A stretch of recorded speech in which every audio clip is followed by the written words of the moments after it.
Hi மக்களே! So இன்றைக்கான routine video தான் பார்க்க போகிறீங்க. இன்றைக்கி ஒரு சின்ன சேஞ்ச் நேற்று ஈவினிங்லேருந்து நான் என்ன பண்ணேன், அதுதான் ஒரு சின்ன கிளிம்ஸாக காமிக்க போகிறேன். ஸோ நேற்று ஈவினிங் பார்த்தீங்கன்னா, ப்ரௌன் சுகர் காலியாக இருந்தது. ஸோ அதனால் பனம் கல்கண்டு இருந்தது ஃப்ரிட்ஜில். அதை பாக்ஸில் கொட்டி வச்சுருக்கேன்.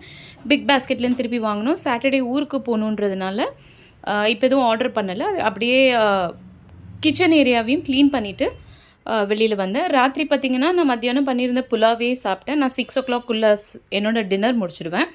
ஸோ பொண்ணுக்கு பாஸ்மதி ரைஸ் இருந்தது. அதை வச்சு என்ன பண்ணலான்னு யோசிச்சப்போ அவளே தான் சொன்னான் லெமன் ரைஸ் சாப்பிடணும் போல இருக்குன்ட்டு. ஸோ எனக்கு குயிக்காக பாஸ்மதி ரைஸ் வச்சு ஒரு லெமன் ரைஸ் பண்ணி கொடுத்தேன். She had it along with some chips fryums மாதிரி. அவளுக்கு லெமன் ரைஸ் ரொம்ப பிடிக்கும். எனி திங் விச் இஸ் டேங்கினா ஷீ வுட் லவ். இது சம்மர் இங்கே ஸ்டார்ட் ஆயாச்சு மும்பையில், அதனால பரவாயில்ல லெமன் ரைஸ் இந்த நைட். அப்படி இல்லைனா கிட்ஸுக்கு லெமன் ரைஸ் கொடுக்க வேண்டாம். ஸோ அது சிட்ரிக் ஆசிட் இருக்கிறதுனால காலையில் எழுந்தோடனே வழக்கம் போல் பால் காய்ச்சினேன். இன்னைக்கு 2 நாளாக போன்விட்டா குடிச்சிட்டு போகிறா. ஸோ அதனால் பிரச்சனை இல்லை. அப்புறம் இட்லி மாவு இருந்தது. இட்லி பண்ணிவிட்டு ஒரு சிறுபருப்பு வச்சு ஒரு சாம்பார் வைக்கலாம், அதுதான் பிளான். டைம் ஆல்ரெடி 6:30 ஆயிருந்தது. ஸோ ஃபஸ்ட்டு அவளோட ட்ரை ஃப்ரூட்ஸ் எடுத்து வச்சலான்னு சொல்லிட்டு இன்றைக்கி seeds, pumpkin seeds and sunflower seeds தான் எடுத்து வச்சுருக்கேன். ப்ளஸ் சைமல்டேனியஸாக அவளோட லஞ்ச் பாக்ஸும் பேக் பண்ணோம். ஆட்டா இருந்தது, சப்பாத்தியில் பண்ணி வச்சுருந்தது, அதையும் எடுத்து வெளியில் வச்சுருக்கேன். ப்ளஸ் நேற்று பண்ணின பன்னீரோட மேரினேஷன் கொஞ்சம் ஃப்ரிட்ஜில் வச்சுருந்தேன், அதையும் எடுத்து வெளியில் வச்சுருக்கேன். சாம்பார் ரெடி ஆகிடுச்சு. அதில் கொத்தமல்லி போட்டு கடுகு, வெந்தயம், கொஞ்சம் ரெட் சில்லி போட்டு தாளித்து அவளோட பிரேக்ஃபாஸ்ட்டு கொண்டு போய் ஹாலில் வச்சிட்டோன்னா அவள் வந்து போன்விட்டா குடிச்சிட்டு ரெடி ஆகிட்ருப்பா. நான் அதுக்குள்ளே அவளோட லஞ்ச் பாக்ஸை பேக் பண்ணி அவளோட பேக்கில் வச்சுருவேன். ஸோ லஞ்சுக்கு இட்லி, சாம்பார், ட்ரை ஃப்ரூட்ஸ்க்கு dried blueberry, pumpkin seeds and sunflower seeds கொடுத்துருக்கேன். ஸோ எவ்ரிடே வெறும் நட்ஸ் கொடுக்காம கொஞ்சம் சீட்ஸையும் மிக்ஸ் பண்ணணும். சீட்ஸில் நிறைய விட்டமின்ஸ் அண்ட் மினரல்ஸ் இருக்குது, ஜிங்க் இருக்குது, மெக்னீஷியம் இருக்குது. It's very important for the growing child. Here is what her breakfast is. யூஸ்வலாக நான் இட்லிஸை கட் பண்ணி சாம்பார் அது மேலே ஊற்றி ஃபோக் வச்சு கொடுத்துருவேன். So that it will be easy for her to pick and eat. இன்றைக்கி கட் பண்ணலை. மேபி ஆஃப்டர் சாம்பார் ஊற்றினதுக்கப்புறம் without touching it with a knife cut பண்ணி மூடி அவளோட லன்ச் பிரேக்ஃபாஸ்ட் பேக்கில் வச்சுருவேன். அவள் இமீடியட்டாக சாப்பிட்ருவான், அதனால் பிரச்சனை இல்லை. சைமல்டேனியஸாக இம்மீடியட்டாக அவளோட லன்ச் பாக்ஸ் ரெடி ஆகிட்டுருக்கு. சப்பாத்தி, மல்டிக்ரெயின் ஆட்டாவோட சப்பாத்தி, மேலே நிறைய கீ தடவி அந்த பன்னீர் டிக்கா, நேற்று பண்ணியிருந்த பன்னீர் டிக்காவோட லெஃப்ட் ஓவர் ஃப்ரிட்ஜில் வச்சுருந்தேன். அது மோர் மேரினேட் ஆனால் it will B tasting very good.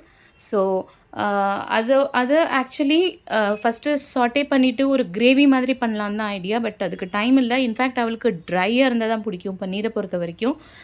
கிரேவியில் கொடுத்தா அவள் அவ்வளோவா சாப்பிட மாட்டேன். கிரேவி அப்படியே வச்சுடுவா, வெறும் பன்னீரை தான் சாப்பிடுவாள். ஸோ அதனால் ஐ தாட் இப்படியே கொடுக்கலாம். ஸோ இப்படி இன்ஃபேக்ட் நான் ரோல் பண்ணி சப்பாத்தியில் வச்சுருந்தேன்னா அவள் சாப்பிட்ருப்பா. பட் பன்னீர் பெரிய பெரிய க்யூப்ஸாக இருக்கிறதுனால அது ரோல் பண்ணால் அவள் கடிக்கும் போது கீழே விழுன்றதுனால இப்படியே வச்சுட்டேன். ஸோ இதுலேருந்து ஒரு சின்ன பைட்டு பிச்சு மேனேஜ் பண்ணிப்பா, எப்படியோ சாப்பிட்ருவா. ஸோ அதனால் இப்படி வச்சுட்டேன்.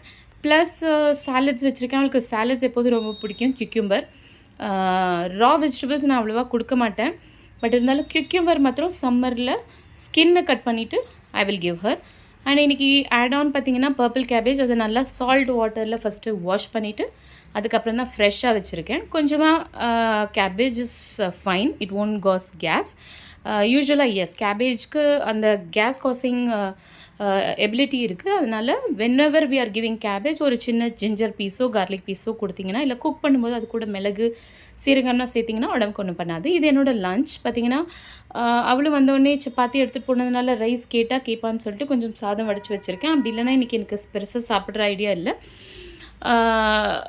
கொஞ்சம் ஆலு சப்ஜி பண்ணியிருக்கேன். ஆலு அஃப்கோர்ஸ் அவளுக்கு வேண்டி தான் பண்ணது. எனக்கு பெருசாக ஆலு நான் இப்போ எடுத்துக்கிறது இல்லை, just for the weight gain ரீசன்னால். சாம்பார், தயிர், காலையில் பண்ணியிருந்த பன்னீரில் ஒரே ஒரு பீஸ் எனக்காக எடுத்து வச்சுருந்தேன், கொஞ்சம் சாதம். இதுதான் இன்றைக்கி என்னோடய லஞ்ச் வித் பிக்கிள், மஹாலி பிக்கிள்ன்றது ஒரு ரூட். அதோட பிக்கிளில் நிறைய மெடிசினல் ப்ராப்பர்ட்டிஸ் இருக்குது. இம்பார்ட்டண்ட்டாக சொல்லணுன்னா பிளட் ப்யூரிஃபையர். இதோட பிக்கிள் ரெசிபி நான் என்னோடய சேனலில் போட்டிருக்கேன், மஹானி ரூட் பிக்கிள்னு. கொஞ்சம் செல்ஃபி டைம். எஸ், இன்றைக்கி women's day. Wish all women out there happy women's day. எங்கள் வீடியோஸ் பிடிச்சதுன்னா கண்டிப்பாக லைக் பண்ணுங்கள், ஷேர் பண்ணுங்கள், சப்ஸ்கிரைப் பண்ணுங்கள். இன்னொரு வீடியோவில் உங்களை திருப்பி பார்க்குறேன். பாய்.